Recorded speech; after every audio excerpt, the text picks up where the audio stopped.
नमस्कार, बहुत स्वागत है सभी दर्शकों का। मैं मीरा राजपूत। अब से कुछ घंटे पहले मध्य प्रदेश से एक बहुत बड़ी खबर निकल करके सामने आई। वो भी किस मामले को लेकर के सामने आई? मध्य प्रदेश में मंत्रिमंडल में कौन रहेगा, कौन नहीं, उसकी सूची निकल करके सामने आई। 28 मंत्री कौन कौन होंगे उनको चुन लिया गया, उनको शपथ दिला दी गई।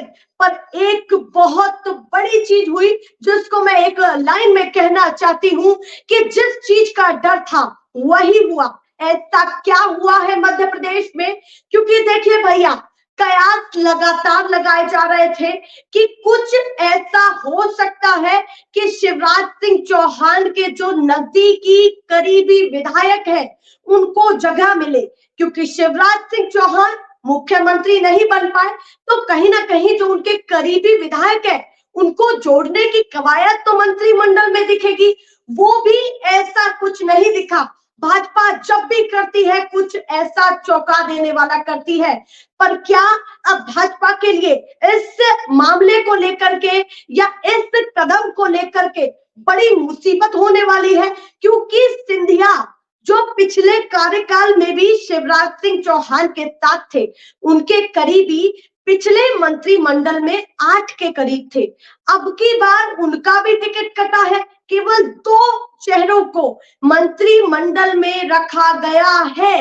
अब यही सारी चीजें थी कि लगातार पत्रकार और तमाम अलग अलग पोर्टल, सोशल मीडिया के जरिए पत्रकार ये लगा रहे थे अनुमान कि अगर शिवराज सिंह चौहान या फिर सिंधिया जैसे बड़े चेहरों के नजदीकी विधायकों को टिकट नहीं मिला तो बीजेपी के लिए कहीं ना कहीं कलह की वजह भी बन सकती है या फिर नाराजगी की वजह भी बन सकती है। उसका एक एग्जाम्पल तो कैलाश विजयवर्गीय ने भी दे दिया। जब रिजल्ट सामने आए थे उन्होंने तो सीधे रस्सी काटने की कोशिश की शिवराज सिंह चौहान की। वो कैसे कि जैसे ही रिजल्ट सामने आए और पत्रकारों ने उनसे सवाल पूछा कि भैया लाडली बहना का फैक्टर कितना बड़ा रहा आपको जिताने में, तो उन्होंने सीधे दरकिनार करते हुए ये कहा कि भैया छत्तीसगढ़ में क्या लाडली बहना योजना थी, राजस्थान में क्या लाडली बहना योजना थी? लाडली बहना योजना नहीं बल्कि हम मोदी जी के फैक्टर से जीते हैं।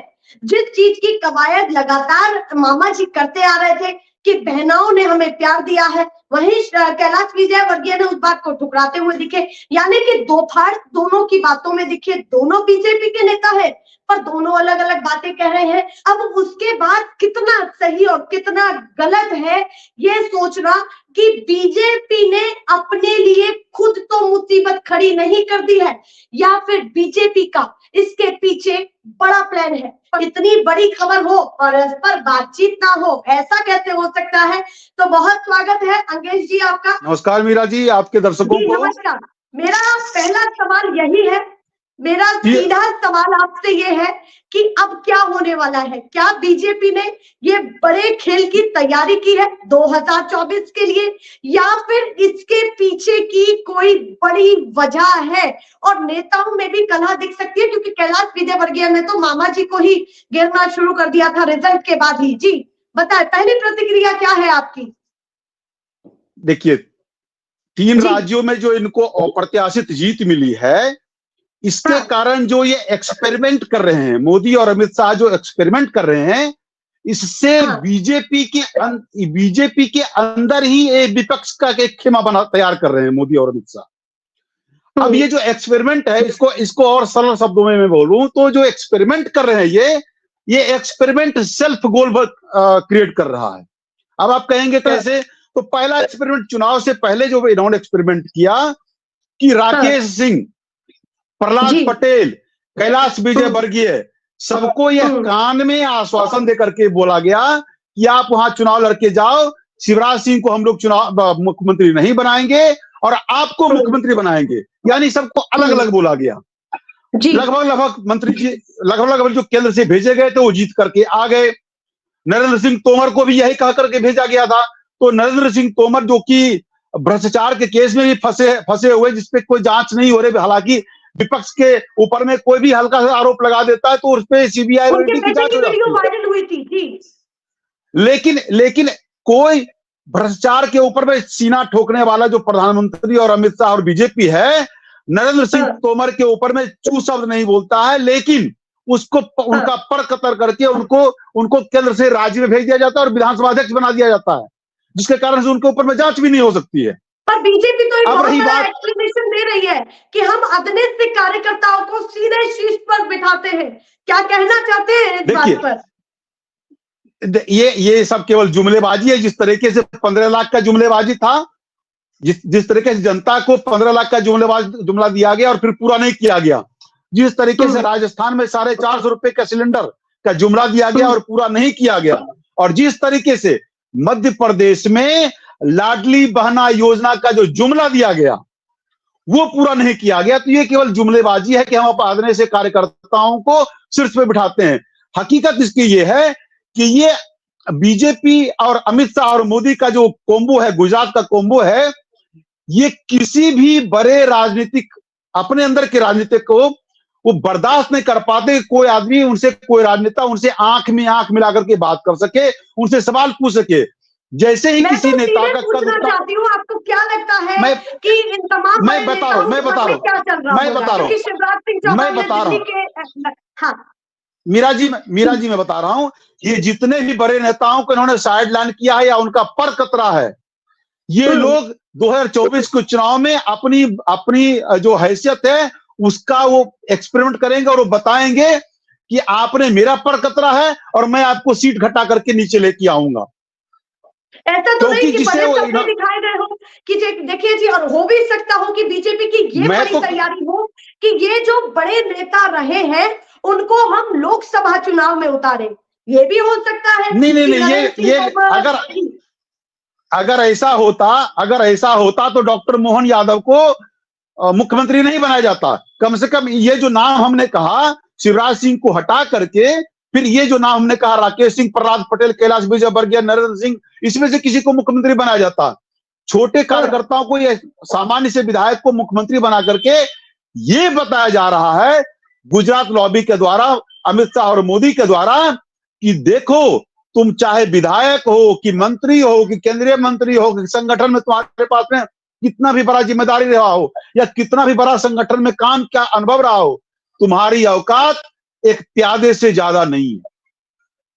और तुम्हें मैं जब चाहूंगा दूध में रखे वो मक्खी की तरह बाहर फेंक दूंगा, और जब चाहूंगा अगर तुम मेरी गुलामी करोगे तो मैं तुम्हें वो पद दूंगा जो मैं चाहता हूं। भारी भरकम शब्द बोल रहे हैं आप, पर बीजेपी जब भी कुछ करती है तो वो सबको चौंका देती है, चाहे विपक्ष हो, चाहे देश की जनता हो। ऐसा कोई डिसीजन ये ओवर कॉन्फिडेंस में आगे चलती है।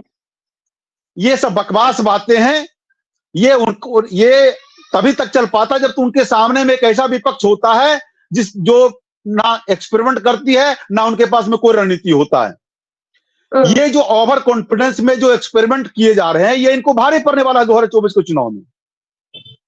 ये इन्होंने वादा किया, पहले तो मैं सुना जो मैंने कहा कि जनता से वादा किया था कि 15 लाख रुपए आपके खाते में आएंगे, वो नहीं आया। अब ये बोलते हैं, अभी मैं इसको यूपी से भी जोड़ लेता हूं कि यूपी में योगी जी को भी हटाने का प्रयास किया जा रहा है, जो कि एक कद्दावर मुख्यमंत्री के बड़े कद्दावर और ताकतवर नेता माने जा रहे बीजेपी के अंदर में, उनको भी हटाने का प्रयास किया जा रहा। और इनका घमंड इतना बढ़ चुका है कि ये बोलते हैं कि जो राम को लाए हैं हम उनको लाएंगे, जो इनका टैग लाइन है। अरे जो नीरव मोदी को नहीं ला पाया, जो दाऊद इब्राहिम को नहीं ला पाया, वो राम को क्या लाएंगे? जो 15 लाख कालाधन नहीं ला पाया, वो राम को क्या लाएंगे? ये केवल इनकी जुमलेबाजी है। मध्य प्रदेश में जो इनको लाडली पहना रहा, मैं वही मध्य प्रदेश में आ रहा हूँ, मैं मध्य प्रदेश पे ही आ रहा हूँ। एक बस मैं चाहती हूँ, माफी चाहती हूँ आपका, मैं मध्य प्रदेश पे ही आ रहा हूँ। मुझे एक लाइन याद आई है कि शिवराज सिंह चौहान ने ये कहा है कि मैं तो लोकसभा चुनाव की तैयारियों में लग चुका हूं और मोदी जी के गले में 29 कमल का हार लटका के मानूंगा। यानी कि वहां की लोकसभा सीटें एक भी नहीं छोड़ी है। उन्होंने कहा कि 29 की 29 हम जीतने वाले हैं और उनके गले में मैं अपने हाथों से कमल की माला को डालूंगा। ये वो यहाँ पर पूरा आत्मविश्वास से भरे हुए हैं। ये पुराना स्टेटमेंट है और ये तब का स्टेटमेंट है जब शिवराज सिंह चौहान को मुख्यमंत्री बनने की आस लग रही थी। ये इसीलिए बोल रहे थे कि कम से कम उनको हम प्रभावित कर ले। और ये अब चूंकि परिस्थितियां बदल चुकी हैं और डॉक्टर मोहन यादव को मुख्यमंत्री बना दिया गया है और शिवराज सिंह चौहान को दूध में पड़ी मक्खी की तरह बाहर कर दिया गया है, तो लेटेस्ट स्टेटमेंट जो है नर्मदा नदी के नर्मदा माँ के पूजन के बाद में जो शिवराज सिंह चौहान का स्टेटमेंट ये है, चूंकि लाडली बहना योजना के खाते में एक भी रुपया नहीं डाला गया है केंद्र सरकार के द्वारा या बजट के द्वारा, तो अब नरेंद्र सिंह ये शिवराज सिंह चौहान बोल रहे हैं कि मैं अब भी मामा हूं और अब भी लाडली बहनों का भाई हूं। अगर मेरे बहनों और भांजे का अपमान होगा तो विपक्ष की भूमिका मैं निभाऊंगा। यानी कि डॉक्टर मोहन यादव के सामने विपक्ष की भूमिका शिवराज सिंह चौहान निभाएंगे और यह भी संभव है कि कांग्रेस के साथ में मिलकर डॉक्टर मोहन यादव का विरोध करेंगे वो। और ये जल्दी अभी तो संभव है।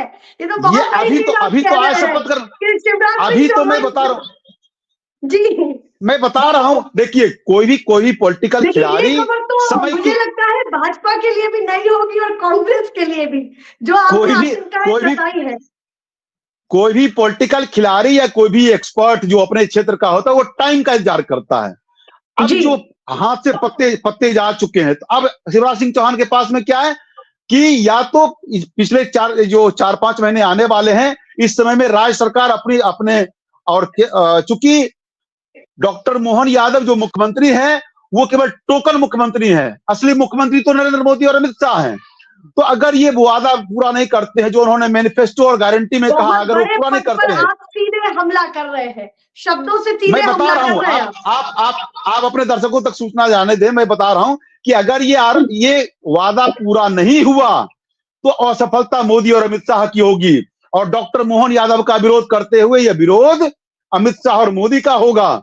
और मैं बता रहा हूं कि लाडली बहना योजना से जो समर्थन मिला था, जो कहा जा रहा है, कई और कारण है जीतने के, लेकिन लाडली बहना योजना एक महत्वपूर्ण कारण इसलिए आ रहा है क्योंकि मैं महिलाओं का सम्मान करते हुए ये भी बताना चाहता हूं कि महिलाओं को ज्यादा राजनीति से लेना देना नहीं होता है, उनको स्पष्ट तौर पे दिखना होता है कि मुझे क्या लाभ मिल रहा है।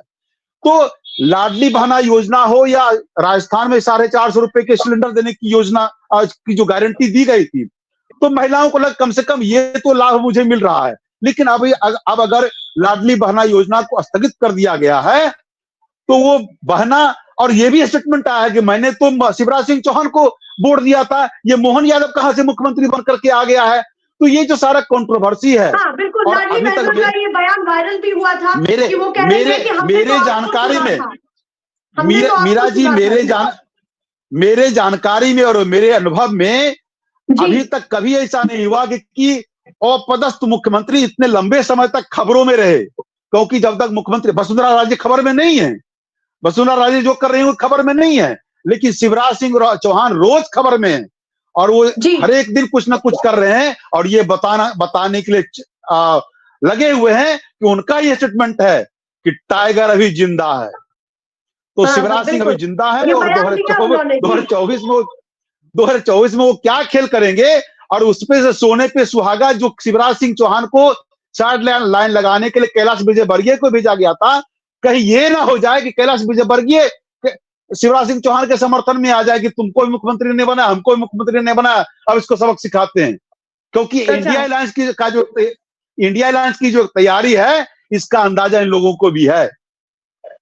चलिए, पर ये जो बयान आप बोल रहे हैं कि टाइगर अभी जिंदा है, ये शब्द शिवराज सिंह चौहान ने तब इस्तेमाल किए जब मुख्यमंत्री पद की, या फिर मैं ये कहूं कि वो ताज मोहन यादव को दे दिया गया मुख्यमंत्री का।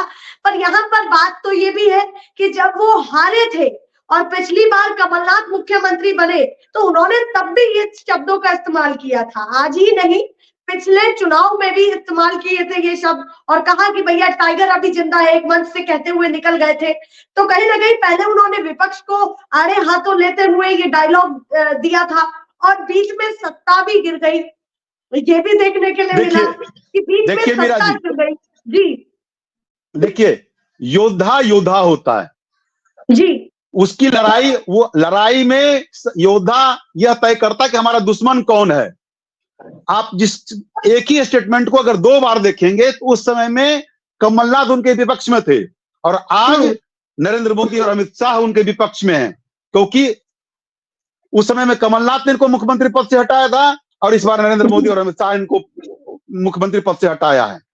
मैं सीधा सवाल तो योद्धा है कि लड़ेगा। 2024 में आपको क्या लगता है कि ये जो जितने सारे फैक्टर सामने आ रहे हैं, चाहे बीजेपी के बड़े नेताओं के बयान हो, बड़े बड़े बयान दे रहे हैं, कोई कहता है कि भैया हमें तो विधायकी का चुनाव लड़ना ही नहीं था, फिर उन्होंने चुनाव भी लड़ा, चुनाव प्रचार के बीच में उन्होंने ये भी कहा कि केवल विधायक बनने थोड़े ही आया हूं, इतने भारी भरकम शब्दों का इस्तेमाल किया।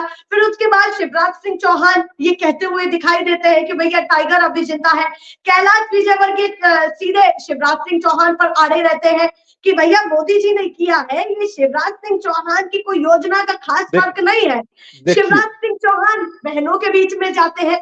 इतने सारे फैक्टर होते हुए 28 दलों का एक होना, दूसरी तरफ ये भी खबर है कि 28 दलों का एक होना, पहले ये भी कयास लगाए जा रहे थे कि भैया ये दल टूट ना जाए, पर कहीं हद तक वो अब सफल होता हुआ दिखाई दे रहा है। 4 बैठकों में बहुत हद तक बातें बनी भी है और बिगड़ी भी है, थोड़ी नाराजगी हुई है तो उसको संभाला भी गया है मल्लिकार्जुन खड़गे जैसे बड़े चेहरे के द्वारा। 2024 की ये जो लड़ाई है बीजेपी और इंडिया अलायंस में, कैसी लग रही है आपको?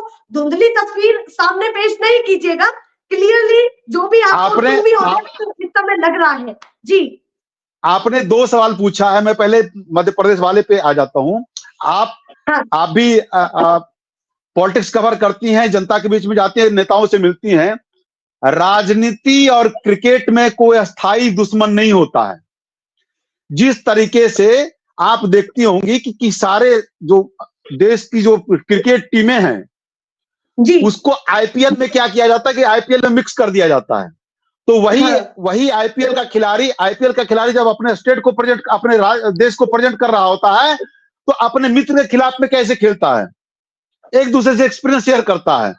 तो मोदी और अमित शाह अभी राजनीति का आईपीएल खेल रहे हैं और आईपीएल में वो एक्सपेरिमेंट कर रहे हैं।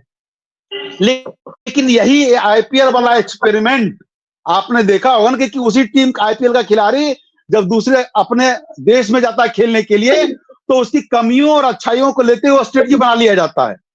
तो ये जो राजनीतिक आईपीएल मोदी खेल रहे हैं, राजनीतिक एक्सपेरिमेंट जो कर रहे हैं, ये 2024 के लोकसभा चुनाव में जो देश का चुनाव है उसमें भारी पड़ने वाला है मोदी और अमित शाह को। अब आता हूं मैं इंडिया अलायंस के फैक्टर पे। तो साथ में ये मैं कह दूं कि जो शिवराज सिंह चौहान की जो चर्चा हो रही है, शिवराज सिंह चौहान खुद बोल रहे हैं कि मैं विपक्ष की भूमिका निभाऊंगा अगर राज्य सरकार अपनी भूमिका सही से नहीं निभाती है और योजनाओं को लागू नहीं करती है। जी, तो ये भी है, हो सकता है कि कांग्रेस के साथ में शिवराज सिंह चौहान चले जाएं कि मैं भी विपक्ष में, तू भी विपक्ष में, और सहयोग करें। एक समीकरण ये हो सकता है। तो दूसरा समीकरण ये हो सकता है नीतीश कुमार जैसा होगा कि जिस तरीके से बिहार में नीतीश कुमार ने रातों रात इस तरीके की खबरों में आ गए कि भैया वो सीधे दूसरे पाले में चले गए। नीतीश कुमार मैं आज की बात बता रहा हूं, मैं जी एग्जैक्टली, क्योंकि मोदी और अमित शाह से केवल विपक्ष परेशान नहीं है, उनकी पार्टी के लोग भी बहुत परेशान हैं। आप ये देख रहे हैं जिसे ये नरेंद्र सिंह तोमर को जो इन्होंने विधानसभा अध्यक्ष बनाया जी, मध्य प्रदेश का, जो कृषि मंत्री थे केंद्र में, इनके ऊपर में आरोप लगा, तो जो पैसे के लेन देन का आरोप लगा तो इनके ऊपर में कोई जांच नहीं हुआ और विपक्ष के लोगों पे ईडी भी आए और ईडी भेजा जाता है। अरविंद केजरीवाल हो, चाहे लालू यादव को हो, और भी सारे हैं, और जो इनके पक्ष में चले जाते हैं, जो इनका गुणगान है। तो अब समस्या यहाँ पे यह है कि आज की खबर है नीतीश कुमार ने, जो इंडिया अलायंस में खटपट की बात की जा रही थी, नीतीश कुमार ने बोला है कि